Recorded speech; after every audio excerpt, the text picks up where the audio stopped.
Quittez vos maisons et dirigez-vous vers les régions du Sud. Une aide humanitaire vous attend.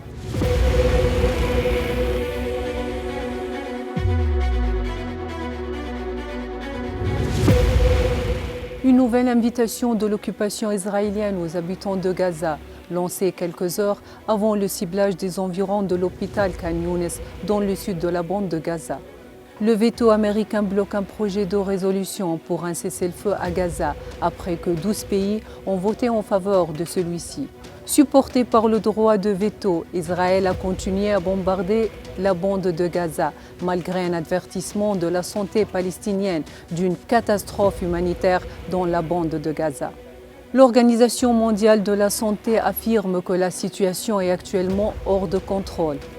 Malgré des centaines de victimes causées par le ciblage de l'hôpital Baptiste à Gaza, d'autres hôpitaux de la bande de Gaza continuent de faire face aux avertissements de l'armée d'occupation et aux demandes d'évacuation des malades et des blessés. Cette fois, la liste des cibles inclut également les écoles de l'Office de secours et des travaux des Nations Unies pour les réfugiés de Palestine.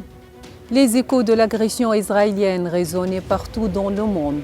Un certain nombre de manifestants juifs ont pris d'assaut le lobby du Congrès des États-Unis pour exiger une désescalade contre les civils, tandis que le président russe Poutine considérait le ciblage de l'hôpital comme une catastrophe et un signe de la nécessité d'arrêter le conflit.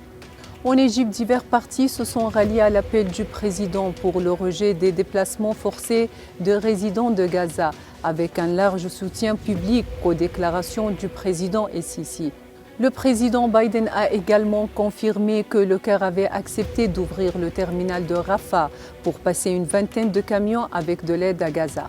Des sources ont également confirmé au Caire Actualité la participation de plusieurs dirigeants et du secrétaire général des Nations Unies au sommet international de la paix en Égypte. Au Liban, Reuters a confirmé que plusieurs explosions avaient secoué le côté israélien de la frontière en conjonction avec un incendie à proximité de l'ambassade de Washington à Beyrouth. Outre, l'armée américaine a affronté une attaque contre ses forces en Irak.